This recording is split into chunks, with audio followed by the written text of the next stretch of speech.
വളരെ വർഷങ്ങളായി അദ്ദേഹം പ്രതീക്ഷിക്കുന്ന ഒരു നിയോഗം, അത് ഏറെ നാൾ കാത്തിരിക്കേണ്ടി വന്നു അദ്ദേഹത്തിന്. ആ നിയോഗത്തിന് അദ്ദേഹത്തിൻ്റെ കുടുംബം ഇപ്പോൾ നമ്മളോടൊപ്പം ചേരുകയാണ്. ഭാര്യയുണ്ട്, മക്കളുണ്ട്, അച്ഛനുണ്ട്. എങ്ങനെ തോന്നുന്നു ഈ ഒരു സന്തോഷം? കാരണം ഒരുപാട് നാളായി അദ്ദേഹം ആഗ്രഹിക്കുന്ന ഒരു കാര്യമാണ്. അത് പലതവണ ആ ഒരു ലിസ്റ്റിലേക്ക് കടന്നുകൂടി. പക്ഷേ അദ്ദേഹത്തിന് പിന്നീട് അവിടേക്ക് എത്താൻ സാധിച്ചിരുന്നില്ല. പക്ഷേ ഇപ്പോൾ അതെല്ലാം മറികടന്നുകൊണ്ട്, തടസ്സങ്ങളെല്ലാം മാറ്റിക്കൊണ്ട് എത്താൻ കഴിഞ്ഞിരിക്കുന്നു. എന്ത് തോന്നുന്നു? വളരെയധികം സന്തോഷമുണ്ട്.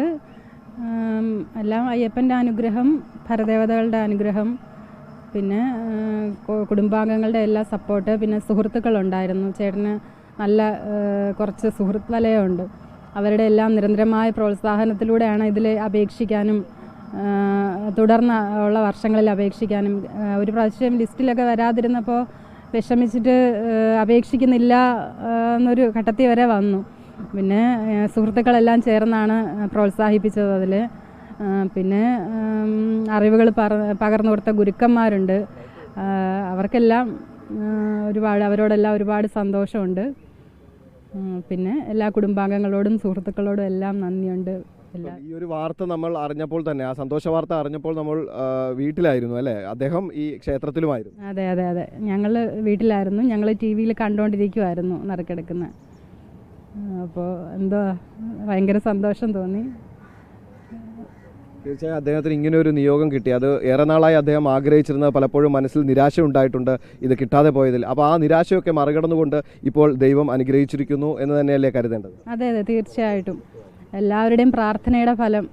പിന്നെ അദ്ദേഹത്തിൻ്റെ ഇത്രയും വർഷങ്ങളായിട്ട് പൂജ കഴിക്കുന്നതല്ലേ അയ്യപ്പനെ, അതിൻ്റെ ഫലം എന്ന് വേണം പറയാൻ. മക്കളൊക്കെയാണോ? അതെ അതെ, മോള് ഇളയാള്, മോള് +2 പഠിക്കുന്നു, മോള് 7ാം ക്ലാസ്സിൽ പഠിക്കുന്നു. ഒരു മോനൂടെ ഉണ്ട് 3ാം ക്ലാസ്സിൽ. അവൻ അച്ഛൻ്റെ കൂടെ അമ്പലത്തിൽ വന്നിട്ടുണ്ട്, രാവിലെ വന്നു, അകത്തുണ്ട്. മകൻ എങ്ങനെയാ ഈ അച്ഛനോട് സഹായത്തിൽ അല്ലെങ്കിൽ ഈ പൂജാകാര്യങ്ങളിലൊക്കെ മകൻ എങ്ങനെയാണ്?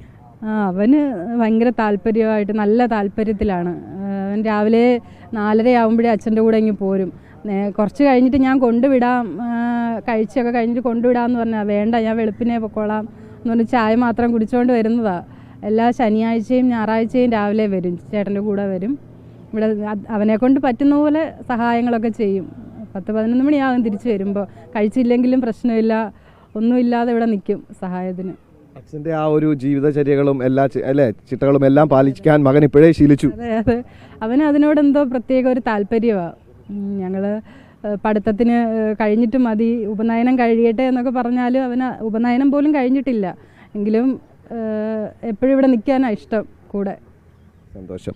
മകൾ എന്ത് ചെയ്യുന്നു? മകൾ ഞാൻ +2 സയൻസ് വിദ്യാർത്ഥിയാണ്. ഈ ഒരു വാർത്ത അറിഞ്ഞപ്പോൾ ആദ്യം തോന്നിയത് എന്തായിരുന്നു?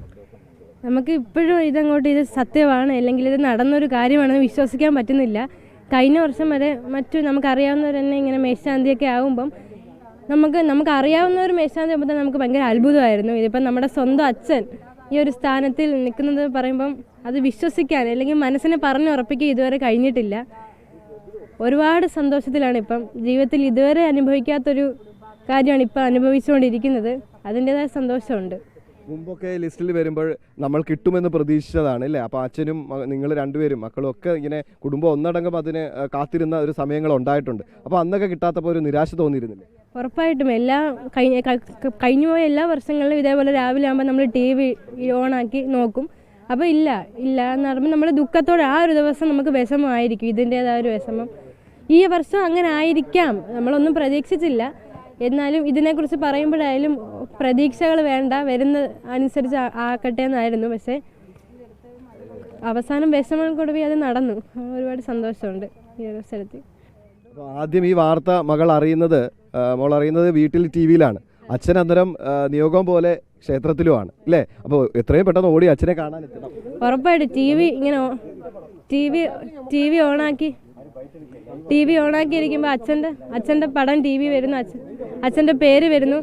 എൻ്റെ അച്ഛനല്ല ഇതെന്ന സന്തോഷം എനിക്ക് അപ്പോഴേ ഞാൻ ഓടി വരികയായിരുന്നു. ഓക്കെ, അപ്പോൾ മനു നമ്പൂതിരി തന്നെ ഇപ്പോൾ ക്ഷേത്രത്തിലെ പൂജകളുടെ തിരക്കിലായിരുന്നു. പൂജയൊക്കെ കഴിഞ്ഞിട്ട് ഇപ്പോൾ മനു നമ്പൂതിരി തന്നെ വന്നിരിക്കുകയാണ്. ആദ്യം തന്നെ അഭിനന്ദനങ്ങളുണ്ട് ഇങ്ങനെ ഒരു നിയോഗം ലഭിച്ചതിൽ. അപ്പം ഏറെ നാൾക്ക് ശേഷം കാത്തിരുന്ന, അല്ലെങ്കിൽ വർഷങ്ങൾ കാത്തിരുന്ന, ഒരുപാട് കാത്തിരിക്കേണ്ടി വന്നു. അതെ, 6 വർഷമായിട്ട് ഞാൻ അപേക്ഷ അയക്കുന്നുണ്ട്. അപ്പോൾ 6 വർഷവും പ്രതീക്ഷിക്കുന്നുണ്ടായിരുന്നു.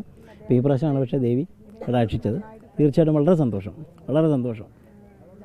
അപ്പം ഇങ്ങനെ ഒരു അതായത് നിയോഗം പോലെ ഈ ഒരു ഇപ്പം ഇത് കിട്ടിയിരിക്കുന്നു. അപ്പം ഇനി അയ്യപ്പനോട് പറയാൻ അല്ലെങ്കിൽ സന്നിധാനത്ത് പോയ അയ്യപ്പൻ്റെ കാര്യങ്ങളൊക്കെ നോക്കുന്ന സമയത്തുണ്ടാകുന്ന മനസ്സിലെ ആ സന്തോഷം അതും ഇവിടെ നിന്നാണ് പോകുന്നത് അല്ലേ? അതെ, ഈ ശാസ്താവിൻ്റെ മണ്ണിൽ നിന്ന് തന്നെ 26 വർഷമായിട്ട് ശാന്തി കഴിക്കുന്ന ഈ കൂട്ടിക്കട ശാസ്ത്ര ക്ഷേത്രത്തിൻ്റെ മണ്ണിൽ നിന്ന് തന്നെ പോകാൻ പറ്റും. അത് മഹാഭാഗ്യം, വളരെ സന്തോഷം. ഇപ്പം ഇങ്ങനെ ഒരു വാർത്ത അറിഞ്ഞപ്പോൾ അത് ആദ്യം അറിയുന്നത് അല്ലേ മകനൊപ്പം ഉണ്ടായിരുന്നു കൂടെ? മകനുണ്ടായിരുന്നു, അവൻ എൻ്റെ കൂടെ വരാറുണ്ട്, താല്പര്യമുണ്ട്. അപ്പോൾ അതിന് രാവിലെ എൻ്റെ കൂടെ ഉണ്ടായിരുന്നു. രാവിലെ വന്നപ്പോൾ തുറന്നെടുപ്പം മുതലുള്ള പ്രാർത്ഥനകൾ ഇത് തന്നെയായിരുന്നു തീർച്ചയായിട്ടും. അപ്പോൾ പൂജ കഴിഞ്ഞ് ഇറങ്ങിയപ്പോഴാണ് അറിഞ്ഞത്, ഒരു സുഹൃത്ത് പറഞ്ഞാണ് അറിഞ്ഞത്, ലൈവ് കണ്ടിട്ട് പറഞ്ഞാണ് അറിഞ്ഞത്. സന്തോഷം. കൊച്ചുനാൾ മുതലേ കണ്ടു വളർന്ന ക്ഷേത്രം, ജനിച്ചു വളർന്ന സ്ഥലം, ആ നാട്ടിൽ നിന്നും ആ നാട്ടുകാരുടെയൊക്കെ മുന്നിൽ ഇങ്ങനെ സന്തോഷത്തോടു കൂടിയും ഈ ഒരു നിയോഗം കിട്ടിയതിൻ്റെ ഭാഗ്യത്തോടു കൂടി നിൽക്കാൻ കഴിയും. തീർച്ചയായിട്ടും അതിനൊരു അഭിമാനം വേറെ ഇല്ലല്ലോ. നമ്മളെ ജനിച്ച നാട്ടിൽ നിന്ന് തന്നെ ഈ അഭിമാനമായിട്ട് നമുക്ക് പോകാൻ പറ്റുമെന്ന് പറഞ്ഞാൽ അതൊരു മഹാഭാഗ്യം. ഈ മക്കളൊക്കെ പണ്ട് അച്ഛനിങ്ങനെ ഒരു ലിസ്റ്റിൽ കാണാത്തത് കൊണ്ട്, അച്ഛനെ കിട്ടാത്തത് കൊണ്ട് അവർ സങ്കടപ്പെട്ടിട്ടുണ്ട് ഒരുപാട് അല്ലേ? ഉണ്ടായിട്ടുണ്ട്. അതിപ്പോൾ എന്തായാലും തീർച്ചയായിട്ടും അത്രയ്ക്ക് ആഗ്രഹിച്ചിട്ടാണ് നമ്മളത് ചെയ്യുന്നത്. അപ്പോൾ അതിനകത്ത് വിഷമം തീർച്ചയായിട്ടും ഉണ്ടാവും. ഇപ്രാവശ്യവും സന്നിധാനത്ത് എടുത്തപ്പോൾ ഇല്ലായിരുന്നപ്പോൾ വിഷമമായിരുന്നു പറഞ്ഞു കേട്ടു. പിന്നെന്തായാലും ഭഗവതി കടാക്ഷിച്ച് എന്തായാലും തീർച്ചയായിട്ടും. ഇനി എങ്ങനെയാണ് യാത്ര അല്ലെങ്കിൽ അങ്ങോട്ടേക്കുള്ള ഇവിടെ ഇനിയിപ്പോൾ ഇന്നത്തിനോട് കഴിഞ്ഞിട്ട് അതിനെക്കുറിച്ചുള്ളൊക്കെ ഒന്ന് ആലോചിച്ചിട്ട് അതിൻ്റെ കാര്യങ്ങളൊക്കെ ഒന്ന് പ്ലാൻ ചെയ്യണം എല്ലാവരുമായിട്ടും. ഇത് രണ്ടാമത്തെ മകളാണല്ലേ? പേരെന്താ മകളുടെ? പത്മപ്രിയ. മകൾ മോക്ക് എന്താ തോന്നുന്നത്? അച്ഛൻ ഇപ്പൊ ഇങ്ങനെ വീണ്ടും ഒരു നിയോഗം ലഭിച്ചിരിക്കുന്നു. നല്ല സന്തോഷം ഉണ്ടായിരുന്നു. നേരത്തെയൊക്കെ കിട്ടിയതിൽ നിന്ന് നല്ല കമൻ്റ് ആയിരുന്നു ഇപ്രാവശ്യം അച്ഛന് കിട്ടിയത്. നേരത്തെയൊക്കെ ഈ പ്രാവശ്യം കിട്ടിയപ്പോൾ എല്ലാവരും നേരത്തെ പറഞ്ഞിട്ടുണ്ടായിരുന്നു അച്ഛന് കിട്ടും എല്ലാവരും ഉറപ്പിച്ച് പറഞ്ഞു. ഞങ്ങൾക്കും തോന്നിയിട്ടുണ്ടായിരുന്നു കിട്ടുമെന്നൊക്കെ. അപ്പോഴും നമുക്ക് ഒരുപാട് സന്തോഷം ഉണ്ടായിരുന്നു. പിന്നെ ശബരിമലയിലേത് കിട്ടിയില്ല എന്ന് പറഞ്ഞപ്പം ഒരുപാട് വിഷമിച്ചു. പിന്നെ മാളികപ്പുറത്തും കിട്ടൂല എന്നാണ് വിചാരിച്ചത്. പക്ഷേ കിട്ടിയപ്പോൾ ഒരുപാട് സന്തോഷം. മക്കളുടെ ഈ അഭിമാനം അല്ലെങ്കിൽ മക്കൾക്കൊപ്പം നിന്ന് ഈ മക്കളുടെ ഒരു അഭിമാനമാണ് ഇപ്പോൾ അച്ഛൻ അല്ലേ? അപ്പോൾ അതൊക്കെ ഒരു ജീവിതത്തിലെ ഏറ്റവും വലിയൊരു സന്തോഷമല്ലേ? ഇനി എന്താ സംശയം? വളരെ ഒരു സംശയം വേണ്ട. അത് വളരെ സന്തോഷം, ഒരു അഭിമാനവും എല്ലാം എന്തൊക്കെയോ ഉള്ള കുട്ടിക്കാലം മുതൽ ഇപ്പോൾ അച്ഛനോടൊപ്പം തന്നെയാണെന്നാ പറയുന്നത്. ഉണ്ട്, അവന് താല്പര്യമുണ്ട്. ഇപ്പോൾ അതുകൊണ്ട് രാവിലെ വിശേഷ ദിവസങ്ങളൊക്കെ എൻ്റെ കൂടെ ഇപ്പോൾ വരാറുണ്ട്. മോൻ്റെ പേരെന്താ? ഭരത് കൃഷ്ണ.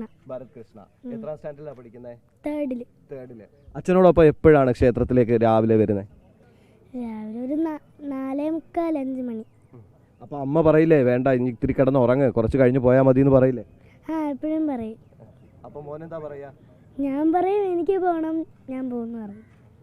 ഇവിടെ വന്ന് അച്ഛനെ എന്തൊക്കെ കാര്യങ്ങളിലാണ് സഹായിക്കുന്നത്? എന്തൊക്കെയാ ചെയ്യുന്നത്? ചന്ദനം കൊടുക്കുമ്പോൾ ഓരോന്നൊക്കെ എടുത്ത് സഹായിക്കത്ര. മോന് ഈ പൂജ കാര്യങ്ങളൊക്കെ പഠിക്കണമെന്ന് ആഗ്രഹമുണ്ടോ? അല്ലെങ്കിൽ ഏതെങ്കിലുമൊക്കെ വശമാക്കിയോ? ഇപ്പോൾ ഈ പ്രായത്തിനിടയ്ക്ക് എന്തെങ്കിലും അച്ഛൻ്റെ നിന്നൊക്കെ പറഞ്ഞു തന്നോ? അച്ഛൻ പറഞ്ഞു തന്നോ? ഇല്ല, പറഞ്ഞു തരും. അച്ഛനോട് ചോദിച്ചായിരുന്നോ? ചോദിച്ചായിരുന്നു. അച്ഛൻ അപ്പോൾ എന്തൊക്കെയാ പറഞ്ഞു തന്നെ? ഇതുവരെ പറഞ്ഞു തന്നിട്ടുള്ള ഈ പൂജാവിധികൾ പുറത്ത് പറയാൻ പറ്റത്തില്ല, എങ്കിലും കുറച്ച് കാര്യങ്ങളൊക്കെ പറഞ്ഞു തന്നില്ലേ? ഏകദേശം. അപ്പോൾ അച്ഛൻ ഇങ്ങനെ മേൽശാന്തിയായി ഇപ്പോൾ ശബരിമലയ്ക്ക് പോവുകയാണ്, മാളികപ്പുറം. മകന് സന്തോഷമല്ലേ? മോനും പോവില്ലേ? ഇനി കൂട്ടുകാരോടൊക്കെ പറയാം അല്ലേ? ഏറെ നാളായി കാത്തിരുന്ന അച്ഛൻ ഒരുപാട് നാളായി ലിസ്റ്റിലൊക്കെ വന്നിട്ടുണ്ടായിരുന്നു. പക്ഷേ അച്ഛന് അന്നൊന്നും ആ ഭാഗ്യം കിട്ടിയില്ല. ഇപ്പോൾ മാളികപ്പുറം മേൽശാന്തിയായിട്ട് ആ ഭാഗ്യം കിട്ടി. അത് മോന് സന്തോഷമല്ലേ? അച്ഛനോടൊപ്പം പോകുന്നുണ്ട്. ഓക്കെ, ഇത് തന്നെയാണ് ഈ കുടുംബത്തിൻ്റെ സന്തോഷം. ആ കുടുംബത്തിൻ്റെ സന്തോഷത്തിന് വാക്കുകളില്ല. കാര്യം അവർ ഒരുപാട് അങ്ങ് കൊതിച്ചിരുന്നു, ആഗ്രഹിച്ചിരുന്നു. ആ ആഗ്രഹ സാഫല്യമാണ് ഇപ്പോൾ. അദ്ദേഹത്തിന് അമ്മയുണ്ട്, മനു നമ്പൂതിരിയുടെ അമ്മയുണ്ട്. അമ്മയ്ക്ക് എന്താ തോന്നുക മകൻ്റെ ഈ ഒരു നിയോഗം? മകനെ ഇപ്പം വളരെ സന്തോഷമുണ്ട്. ഞാൻ 3-5 പ്രാവശ്യം കൊണ്ട് അവനെ ആഗ്രഹിക്കുന്നതായിരുന്നു, കിട്ടാഞ്ഞപ്പോൾ വിഷമമായിരുന്നു, കിട്ടിയപ്പോൾ സന്തോഷമായി. മുമ്പൊക്കെ കിട്ടാതെ ആയപ്പോഴത്തേക്ക് ഇനി മകൻ അല്ലെങ്കിൽ അപേക്ഷിക്കുന്നില്ല അല്ലെങ്കിൽ ആ ലിസ്റ്റിൽ നിന്ന് എന്നൊരു തീരുമാനത്തിലേക്ക് എത്തിയിരുന്നു. ഇനി ഇതുകൂടെ കിട്ടിയില്ലെങ്കിൽ വേണ്ടെന്ന് പറഞ്ഞിരിക്കുമായിരുന്നു. കിട്ടി, വളരെ സന്തോഷം. അപ്പം അതുകൊണ്ട് തന്നെ ഭഗവാൻ ആ പ്രാർത്ഥന കേട്ടു. അതെ, അയ്യപ്പൻ്റെ അനുഗ്രഹം തന്നെ നാട്ടുകാരുടെ നമ്മുടെ സമൂഹത്തിലെ എല്ലാവർക്കും സന്തോഷം തന്നെ. തീർച്ചയായും അതുതന്നെയാണ് ആ കുടുംബത്തിൻ്റെ ആ സന്തോഷം. അവർ ഒത്തുചേരുന്നത് ഈ ഒരു സന്തോഷം പങ്കിടുന്നതിന് വേണ്ടിയാണ്. ആ സന്തോഷത്തിൻ്റെ ഒരു നിമിഷങ്ങളാണ് ഇപ്പോൾ നമുക്കിവിടെ കാണുന്നത്. ഇത് കുട്ടിക്കട ശ്രീധർമ്മശാസ്ത്ര ക്ഷേത്രമാണ്. ഇവിടെയാണ് കഴിഞ്ഞ കുറേ വർഷങ്ങളായി മനു നമ്പൂതിരി പൂജാകാര്യങ്ങളും മറ്റുമൊക്കെ ചെയ്യുന്നത്. ആ ഒരു പൂജാവിധികളും മറ്റുമൊക്കെ ആയിട്ട് മുഴുകിയിരിക്കുന്ന സമയത്ത് തന്നെയാണ് ഇപ്പോൾ ഇങ്ങനെ ഒരു വാർത്ത, അതായത് അദ്ദേഹത്തിന് മാളികപ്പുറം മേൽശാന്തിയായി നിയോഗിക്കപ്പെട്ടുകൊണ്ടുള്ള വാർത്ത വരുന്നതും ആ ഒരു വാർത്ത അതുമായി ബന്ധപ്പെട്ടുള്ള പിന്നീടുള്ള ഈ സുന്ദര നിമിഷങ്ങളും ഈ സന്തോഷ നിമിഷങ്ങൾക്കും ഈ ക്ഷേത്ര പരിസരവും ബന്ധുക്കളും അല്ലെങ്കിൽ ഇവിടെ എത്തിയ ഭക്തരും ഒക്കെ തന്നെ സാക്ഷ്യം വഹിക്കുന്ന ഒരു കാഴ്ചയാണ്.